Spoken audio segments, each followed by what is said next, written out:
आज की हमारी बातचीत एक ऐसे सवाल से शुरू होती है जो सुनने में तो बड़ा आसान लगता है, लेकिन है बहुत गहरा। ग्रोथ और डेवलपमेंट यानी वृद्धि और विकास में आखिर फर्क क्या है? क्या ये बस एक ही बात को कहने के दो अलग-अलग तरीके हैं?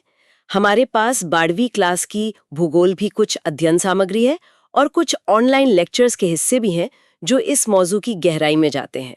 तो चलिए इस गुत्थी को सुलझाते हैं और समझते हैं कि मानव विकास का असली मतलब क्या है। ये सवाल बहुत जरूरी है क्योंकि इन दो शब्दों का फर्क ही मानव विकास की पूरी सोच की नींव है। अक्सर हम इन दोनों को एक ही मान लेते हैं, लेकिन ऐसा है नहीं। एक का लेना देना सिर्फ मात्रा या गिनती से है, जबकि दूसरा जिंदगी की क्वालिटी यानी गुणवत्ता की बात करता है। और आज हम इसी बारीक लेकिन जरूरी फर्क को खोलकर समझेंगे। ठीक है, तो चलिए शुरू करते हैं। इन सोर्सेज में जो सबसे पहली बात समझाई गई है वो ये है कि वृद्धि यानी ग्रोथ वो पूरी तरह से मात्रात्मक होती है। हाँ, क्वांटिटेटिव। मतलब इसे नापा जा सकता है, गिना जा सकता है, और ये पॉजिटिव भी हो सकती है और नेगेटिव भी। बिल्कुल। इसका सीधा मतलब है कि बदलावों को आप आंकड़ों में देख सकते हैं। जैसे किसी शहर की आबादी 1 लाख से बढ़कर 2 लाख हो गई, ये एक सकारात्मक वृद्धि है। Positive growth. हाँ, वहीं अगर किसी वजह से मान लीजिए पलायन हुआ और उसी शहर की आबादी 1 लाख से घटकर 50,000 रह गई, तो वो नेगेटिव ग्रोथ होगी। एग्जैक्टली वो एक नकारात्मक वृद्धि होगी। दोनों ही मामलों में बदलाव मात्रा में हुआ है, जिसे हम साफ साफ नाप सकते हैं। लेकिन विकास यानी डेवलपमेंट वो गुणात्मक होता है और इसका रिश्ता हमेशा सकारात्मक बदलाव से ही होता है। ये बड़ी दिलचस्प बात है कि विकास कभी भी नेगेटिव नहीं हो सकता। विकास का मतलब सिर्फ बढ़ना नहीं, बल्कि बेहतर होना है। उसी शहर वाले उदाहरण को आगे बढ़ाते हैं। मान लीजिए आबादी तो 1 लाख से 2 लाख हो गई, ये ग्रोथ है। लेकिन इस बढ़ी हुई आबादी के लिए ना तो नए स्कूल बने, ना अस्पताल, न ही रहने के लिए बेहतर घर। मतलब सुविधाएं उतनी ही रही। हाँ, सड़कों पर ट्रैफिक जैम बढ़ गया, प्रदूषण बढ़ गया और लोगों की जिंदगी पहले से ज्यादा मुश्किल हो गई। तो इसे हम विकासहीन वृद्धि कहेंगे। ग्रोथ तो हुई, पर डेवलपमेंट नहीं हुआ। मतलब ये कि सिर्फ आंकड़े बढ़ जाना काफी नहीं है। विकास तो तब माना जाएगा जब उस आबादी के बढ़ने के साथ साथ वहां के लोगों की जिंदगी की क्वालिटी भी बेहतर हो। बिल्कुल, जब उन्हें बेहतर सुविधाएं मिलती। तो क्या ये कहना सही होगा कि विकास का असली मतलब लोगों के लिए मौकों या विकल्पों का बढ़ना है? आपने बिल्कुल सही नब्ज पकड़ी है। विकास का सार ही यही है, लोगों के विकल्पों में बढ़ोतरी। जब लोगों के पास अपनी जिंदगी को बेहतर बनाने के ज्यादा चॉइस होते हैं, तो हम उसे विकास कहते हैं। इन नोट्स को पढ़ते हुए मुझे सेब वाला उदाहरण बहुत पसंद आया है। इसने मेरे लिए क्वांटिटी और क्वालिटी के फर्क को एकदम आसान बना दिया है। कहानी यह है कि दो दोस्त सेब खरीदने जाते हैं। एक दोस्त 100 रुपए में 2 किलो सेब खरीदता है। उसे लगता है वाह क्या बढ़िया डील मिली। लेकिन घर जाके देखता है कि आधे सेब तो दबे हुए और खराब है। उसे मात्रा तो ज्यादा मिली पर क्वालिटी नहीं। जबकि दूसरा दोस्त उन्हीं 100 रुपयों में सिर्फ 1 किलो सेब खरीदता है। हाँ, लेकिन उसके सारे सेब एकदम ताजे, मीठे और बढ़िया क्वालिटी के हैं। उसे मात्रा भले ही कम मिली, पर क्वालिटी बेहतरीन मिली। यही ग्रोथ और डेवलपमेंट का फर्क है। तो पहला दोस्त ग्रोथ लेकर घर आया और दूसरा डेवलपमेंट। बिल्कुल, विकास हमेशा क्वालिटी में सकारात्मक बदलाव को ही कहते हैं। ये सेब वाला उदाहरण वृद्धि और विकास के फर्क को बिल्कुल साफ कर देता है। और इसी सोच को आधार बनाकर, जैसा कि इन स्रोतों में बताया गया है, 1990 में पाकिस्तानी अर्थशास्त्री डॉक्टर महबूब उल हक ने मानव विकास की पूरी अवधारणा पेश की। ये उस समय के लिए एक क्रांतिकारी विचार था, है ना? क्योंकि उससे पहले तो विकास का मतलब सिर्फ पैसा होता था। बिल्कुल, क्रांतिकारी। उस दौर में और काफी हद तक आज भी किसी देश के विकास को सिर्फ उसकी अर्थव्यवस्था के आकार यानी जीडीपी से नापा जाता था। माना जाता था कि जिस देश की इकोनॉमी जितनी बड़ी, वो देश उतना ही विकसित। लेकिन डॉक्टर हक ने इस सोच को चुनौती दी। उन्होंने एक बहुत सीधा सा सवाल पूछा, इस आर्थिक विकास का फायदा किसे हो रहा है? क्या ये आम इंसान तक पहुंच रहा है? और उनका जवाब क्या था? उनका जवाब था कि विकास का असली मकसद लोगों के विकल्पों को बढ़ाना है, ताकि वो आत्मसम्मान के साथ एक लंबी, सेहतमंद और रचनात्मक जिंदगी जी सकें। उनके लिए विकास के केंद्र में पैसा या फैक्ट्रियां नहीं, बल्कि खुद इंसान था। ये एक बहुत बड़ा बदलाव था, विकास को अर्थव्यवस्था के चश्मे से हटाकर इंसान के चश्मे से देखना। बिल्कुल। और यहीं पर सार्थक जीवन या मीनिंगफुल लाइफ का आइडिया आता है। इन नोट्स में लिखा है कि इसका मतलब सिर्फ लंबा जीना नहीं है। कोई 100 साल जी ले लेकिन बिस्तर पर पड़ा रहे तो वो सार्थक जीवन नहीं है। बिल्कुल। सार्थक जीवन का मतलब है कि लोगों की सेहत अच्छी हो, वो अपनी समझ और हुनर का विकास कर सकें, समाज में हिस्सा ले सके। हाँ, समाज के फैसलों में हिस्सा ले सकें और अपने लक्ष्य को पूरा करने के लिए आजाद हों। ये सिर्फ जिंदा रहने की बात नहीं है, ये भरपूर जिंदगी जीने की बात है। और इसी सोच को नोबेल पुरस्कार विजेता अमर्त्य सेन ने और आगे बढ़ाया। उन्होंने विकास को सीधे सीधे आजादी से जोड़ दिया। हाँ, प्रोफेसर सेन का तर्क था कि विकास का असली मतलब है स्वतंत्रता में वृद्धि। उनका मानना था कि लोगों के पास जितनी ज्यादा आजादी होगी, जितने ज्यादा विकल्प होंगे, विकास उतना ही मजबूत होगा। अच्छा। उन्होंने एक बड़ा अच्छा उदाहरण दिया है। एक अशिक्षित बच्चा कभी डॉक्टर या इंजीनियर बनने का विकल्प नहीं चुन सकता। क्यों? क्योंकि उसके पास वो क्षमता ही नहीं है। हाँ, क्योंकि शिक्षा की कमी ने उसकी आजादी छीन ली है, उसके विकल्प सीमित कर दिए हैं। मतलब क्षमता का न होना भी एक तरह की गुलामी है। जैसे एक गरीब इंसान किसी गंभीर बीमारी का महंगा इलाज नहीं करा सकता क्योंकि पैसे की कमी ने उसके स्वस्थ रहने का विकल्प खत्म कर दिया है। तो मानव विकास का मतलब है लोगों को वो क्षमताएं देना जिससे उनके विकल्प बढ़े और वो अपनी मर्जी का जीवन जी सके। यही इसका सार है। शिक्षा देना, स्वास्थ्य सेवाएं देना, ये सब सिर्फ सरकारी योजनाएं नहीं हैं, ये लोगों की आजादी बढ़ाने के तरीके हैं। तो डॉक्टर हक की ये जो पूरी सोच है वो 4 स्तंभों पर टिकी हुई है। जैसे कोई इमारत पिलर्स पर खड़ी होती है, वैसे ही मानव विकास इन 4 सिद्धांतों पर आधारित है। और यहाँ जो बात सबसे दिलचस्प है वो ये है कि ये चारों स्तंभ कितने व्यापक हैं और एक दूसरे से कैसे जुड़े हुए हैं। पहला स्तंभ है समता, यानी इक्विटी। इसका सीधा सा मतलब है कि हर इंसान को, चाहे वो किसी भी लिंग, जाति, आय या धर्म का हो, मौकों तक बराबर की पहुंच मिलनी चाहिए। मतलब किसी के साथ भेदभाव न हो। जैसे अगर किसी समाज में लड़कियों को स्कूल नहीं भेजा जाता। हाँ, पोषणीयता यानी सस्टेनेबिलिटी, ये आज के समय में बहुत ही जरूरी है।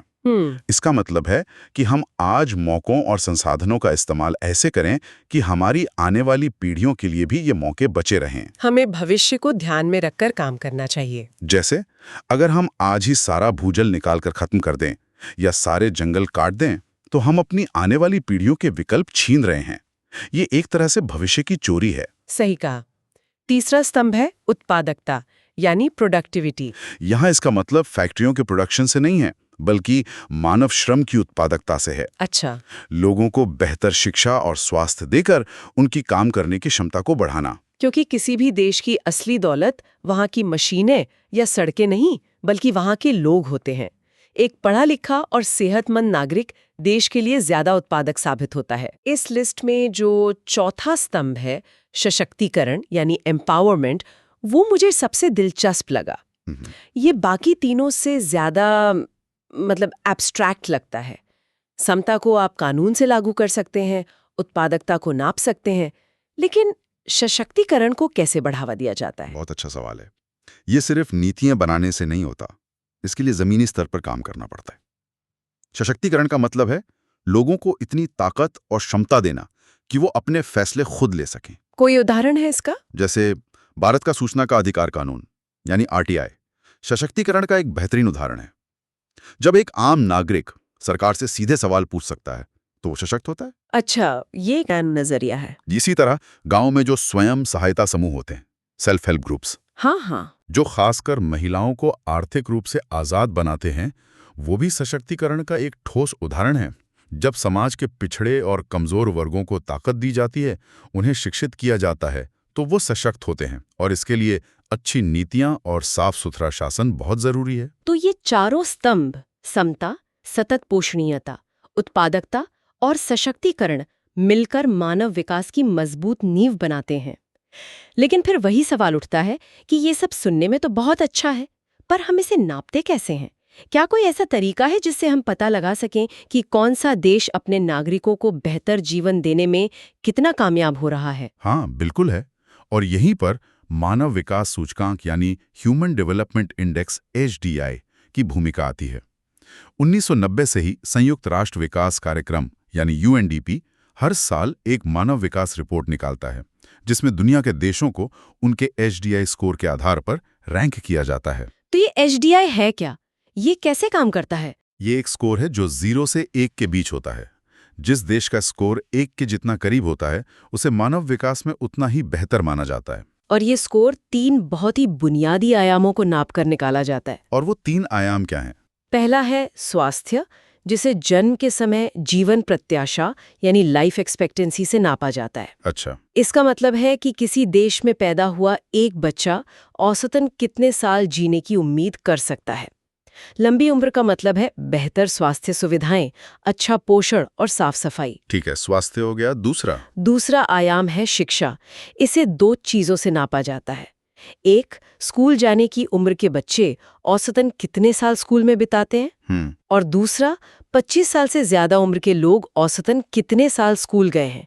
ये दिखाता है कि लोगों तक ज्ञान की पहुंच कितनी है। और तीसरा आयाम जरूर आय या पैसे से जुड़ा होगा। हाँ, तीसरा आयाम है संसाधनों तक पहुंच या एक अच्छा जीवन स्तर। इसे प्रति व्यक्ति सकल राष्ट्रीय आय से नापा जाता है। आसान भाषा में इससे पता चलता है कि एक देश में औसतन एक व्यक्ति के पास खर्च करने के लिए कितनी आमदनी है। इन तीनों आयामों को मिलाकर एचडीआई स्कोर तैयार किया जाता है। और इस स्कोर के आधार पर देशों को अलग अलग श्रेणियों में रखा जाता है।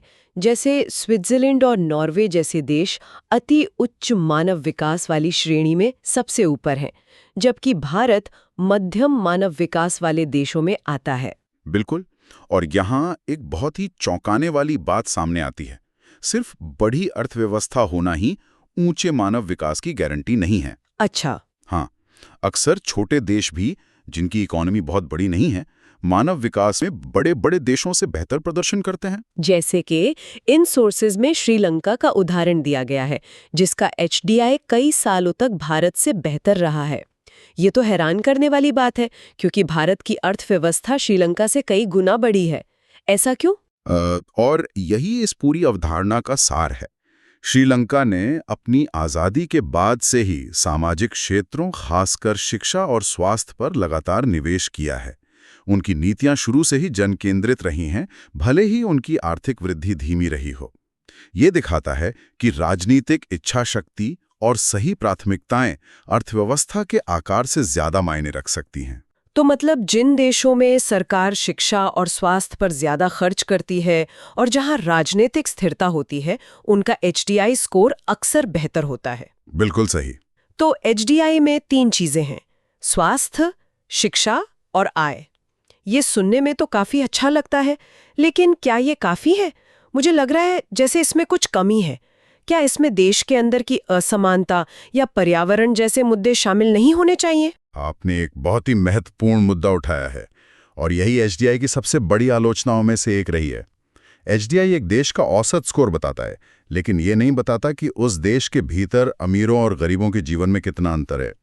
हो सकता है एक देश का एचडीआई स्कोर अच्छा हो, लेकिन सारी दौलत और सुविधाएं सिर्फ 10% लोगों के पास हों। अच्छा, तो इस कमी को दूर करने के लिए भी कुछ किया गया है? हाँ, इसी कमी को दूर करने के लिए बाद में असमानता समायोजित एचडीआई जैसे इंडेक्स भी बनाए गए, लेकिन मुख्यधारा में आज भी एचडीआई ही सबसे ज्यादा प्रचलित है। तो कुल मिलाकर आज की बातचीत का निचोड़ यही है कि मानव विकास सिर्फ पैसों या सड़कों या फैक्ट्रियों के आंकड़ों का खेल नहीं है। इसका असली मतलब है लोगों की जिंदगी को बेहतर बनाना, उन्हें ज्यादा आजादी और मौके देना। ये विकास को एक मानवीय चेहरा देता है। बिल्कुल, ये इस बात को याद दिलाता है कि हर आर्थिक नीति का अंतिम लक्ष्य इंसान की भलाई होना चाहिए। और जाते जाते एक विचार छोड़ना चाहूंगा। इन स्रोतों में भूटान का जिक्र है, जिसने अपने देश की तरक्की को नापने के लिए सकल राष्ट्रीय प्रसन्नता मतलब ग्रॉस नेशनल हैप्पीनेस का पैमाना अपनाया है। वाह! उनका मानना है कि विकास का अंतिम लक्ष्य लोगों की खुशी है, न कि सिर्फ भौतिक उत्पादन। ये तो एक बहुत ही गहरा सवाल खड़ा करता है। क्या विकास का पैमाना सिर्फ क्षमता और संसाधन ही होने चाहिए, या फिर इसमें खुशी, मानसिक शांति और आध्यात्मिक कल्याण जैसे पहलुओं को भी जगह मिलनी चाहिए? और अगर हम खुशी को ही विकास का मुख्य लक्ष्य मान लें, तो हमारी दुनिया कैसी दिखेगी? क्या हमारी सरकार की नीतियां, हमारी शिक्षा व्यवस्था और हमारे शहरों की बनावट आज से बिल्कुल अलग नहीं होगी? ये एक सोचने वाली बात है।